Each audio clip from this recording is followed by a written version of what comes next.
Hey everybody, welcome to my Access. I'm your host Satoshi, and for today, this is a special video. I just finished attending the D23 event for the movie Hercules. So, for anybody in attendance today, they end up getting this lovely little parting gift. It's a patch. Cool, eh? So, for Hercules itself. This one right here has always been one of my favorite Disney movies. The music, I love. Especially one of the songs, I Won't Say I'm in Love. That one definitely has a place in my heart right there. And let's face it, for anybody that's had breakups, you can definitely relate to that movie. So, what else can I say?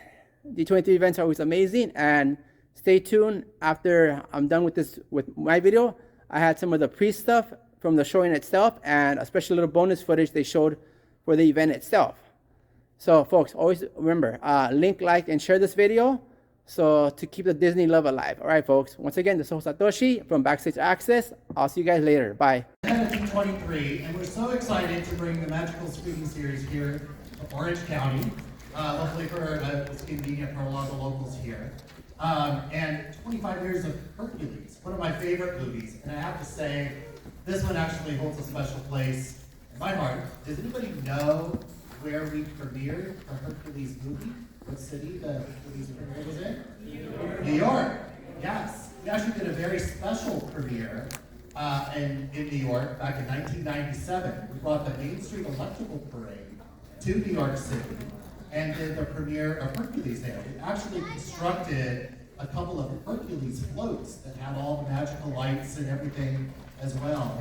And it started at the New Amsterdam Theater on 42nd Street, made its way over to Fifth Avenue, and all the way up to Central Park.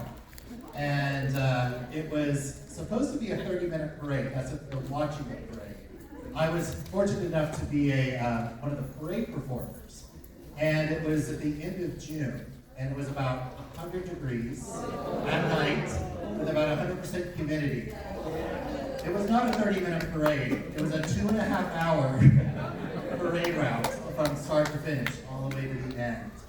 One of the most memorable career moments of my life. So it was really a lot of fun. Got to see millions of fans lining the streets of New York to bring the electrical parade in. It was pretty magical. Once in a lifetime opportunity. So, love this movie. Always been a favorite in our household. So I hope you enjoy it as well. D23 Expo, all of you going? Yes? All right. It is happening in September, and I can tell you the tickets are going very fast. So after the movie round, get them if you didn't get them already. So anyways, we have a fun little video to throw to before we show the movie. And enjoy. Thanks everyone for coming out. Enjoy.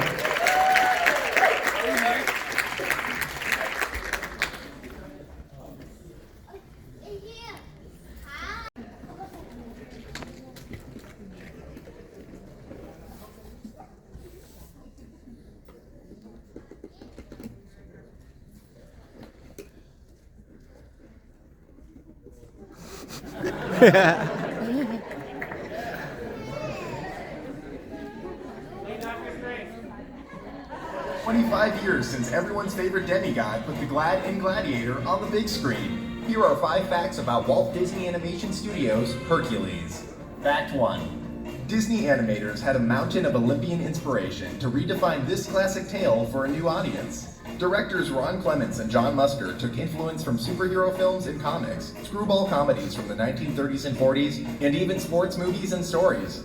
The film even gives a nod to athlete and fellow 90s celebrity Michael Jordan, and his very stylish footwear. And while we're talking about style, animators based the sharp and sleek character design of Meg on Greek pottery and architecture.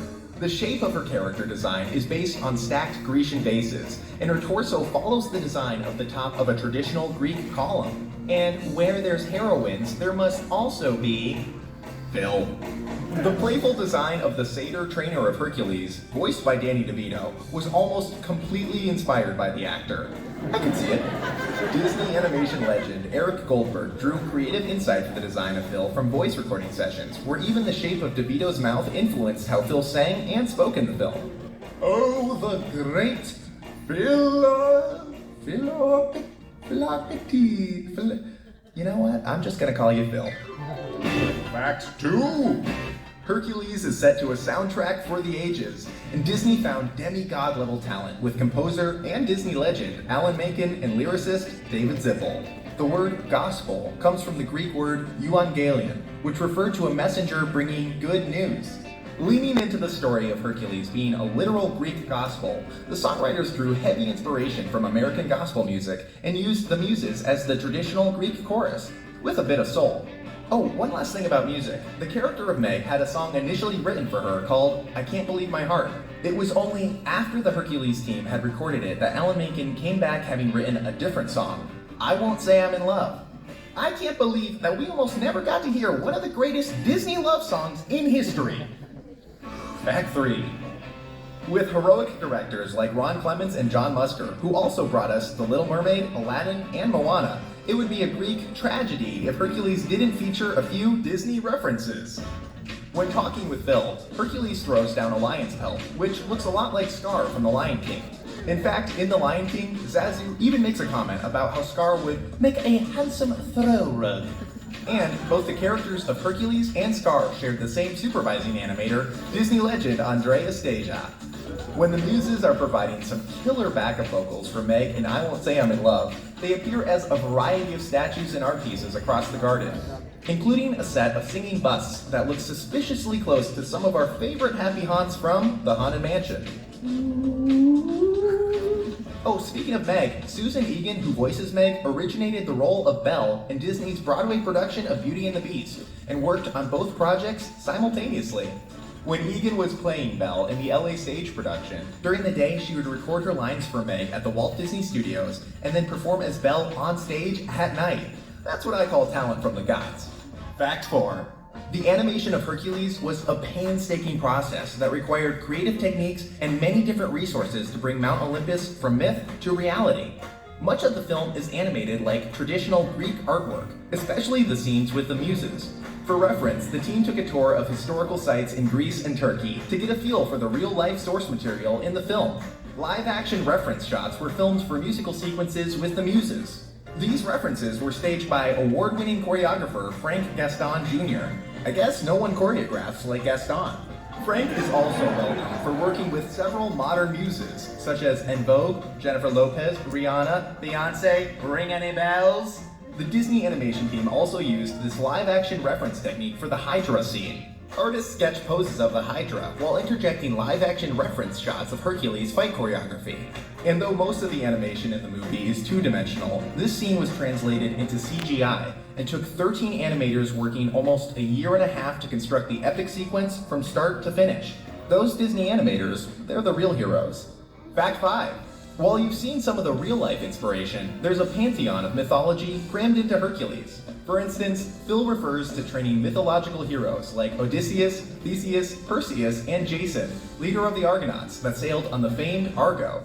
Shortly after, Herc hits his head on a wooden beam belonging to the Argo. Fitting, as Jason perished when a rotted beam fell and hit him on the head in the myth.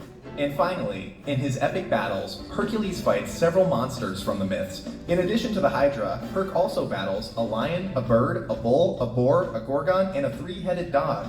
Was Hercules ever like, yo, I don't want to fight Cerberus?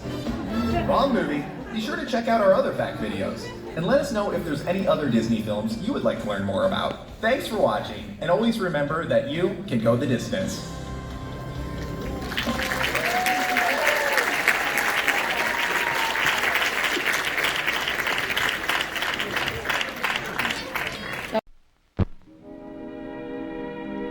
And now, folks, it's time to say goodnight. We sincerely appreciate your patronage and hope we've succeeded in bringing you an enjoyable evening of entertainment. Please drive home carefully and come back again soon. Good night.